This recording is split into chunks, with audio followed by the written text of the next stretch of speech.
চলে আসলাম ইকো পার্কে। আজকে ইকো পার্কের সৌন্দর্য নিয়ে তুলে ধরবো। ইনশাল্লাহ সব কিছু দেখানোর চেষ্টা করব। কি কি আছে, এমনকি ইকো পার্কের পরিবেশ এমনকি সম্পূর্ণ তুলে ধরবো। তার আগে আমার চ্যানেলটি সাবস্ক্রাইব করবেন, আর লাইক কমেন্ট শেয়ার বেশি বেশি করে করবেন। ইনশাল্লাহ আরও সামনে একটু সুন্দর, আরও সুন্দর সুন্দর জিনিস আপনাদের জন্য নিয়ে আসবো। আর অবশ্যই চ্যানেলটি সাবস্ক্রাইব করে যাবেন আর সম্পূর্ণ ভিডিওটা দেখবেন। এই হলো ইকো পার্কের রাস্তা। আপনারা এদিক দিয়ে যাওয়ার ক্ষেত্রে এই রাস্তাটা পড়বে। আসলে আজকের পরিবেশটা খুবই ঠান্ডা, কারণ হলো গিয়া বৃষ্টি হয়েছে। দ্বিতীয় কথা হলো গিয়ে আমরা সকাল টাইমে আসছি, তো সকাল টাইমে আসলে অনেকটাই ভিড় থাকে না, আর সম্পূর্ণ দেখানোর মতো একটা পরিবেশ থাকে। আর যদি আরও পরে আসতাম তাহলে অনেক কিছু দেখাইতে পারতাম না। এই যে আমরা চলে আসলাম হরিণের কাছে। যদিও হরিণ অনেকগুলাই আছে, আপাতত কিছু দৃশ্য তুলে ধরতেছি। চলুন আমরা হরিণের কাছে গিয়ে দেখি কি অবস্থা হরিণের। দেখুন ভাই, কত সুন্দর! এত সুন্দর পরিবেশে আমার তো মনে হয় যে আমি এখানেই বাড়িঘর করে ফেলি। আমার তো যাইতে খুবই কষ্ট হয়।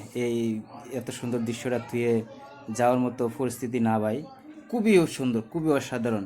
আসলে আপনারা না আসলে বুঝবেন না। আমি যদি বলে আপনারা বুঝাইতে পারবো না। এই দেখেন হরিণগুলা, এই দেখেন বৃষ্টির কারণে এক সাইড দিয়ে আছে। আর আমরা এখন আরেকটু সামনে আগাবো। আগে সামনে গিয়ে আমরা এখন আরেকটু সামনে আগাবো, আর সামনে কি কি আছে আপনাদেরকে দেখানোর চেষ্টা করব। দেখুন ভাই, অসাধারণ দৃশ্য, অসাধারণ। মানে আপনি যদি এখানে আসেন, আপনি বুঝতে পারবেন না যে এটা সিলেটে এত সুন্দর একটা জায়গা যে আছে।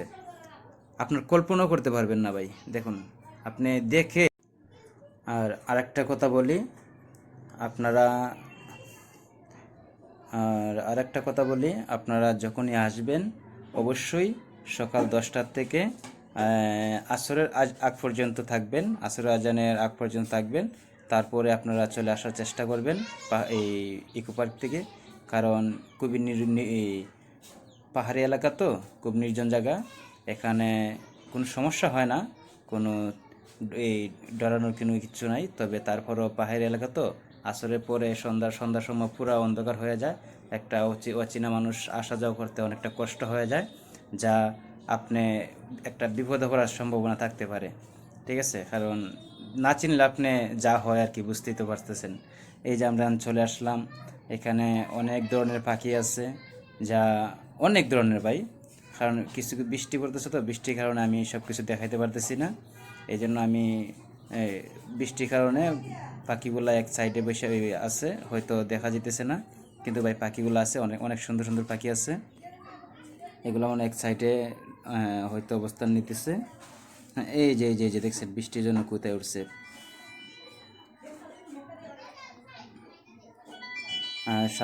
সামনে যাই, সামনে গিয়ে দেখি কি অবস্থা সামনের।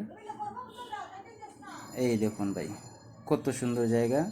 আসলে মানে এখানে যদি একটা সেলফিও মারেন, তো সেলফিটা কত সুন্দর হবে আপনি একটু চিন্তা করে দেখেন।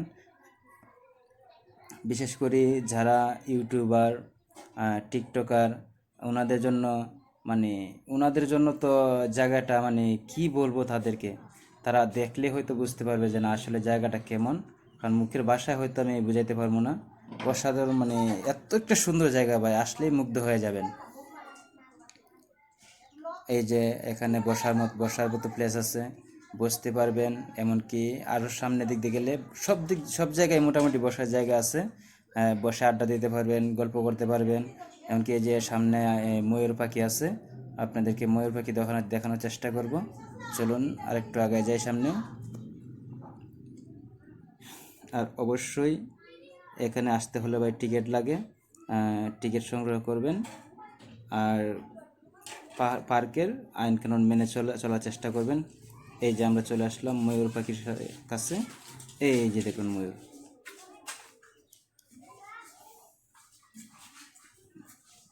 যদিও একটু ময়ূরগুলা কম, কারণ আস্তে আস্তে তারা সব কিছু আনার চেষ্টা করবেন, পুরা পার্কটাই বলার চেষ্টা করবেন। হয়তো এখনও এরকম এই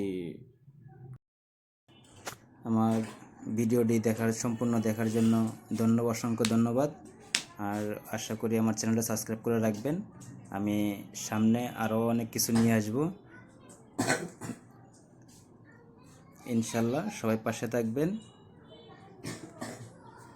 ধন্যবাদ সবাইকে।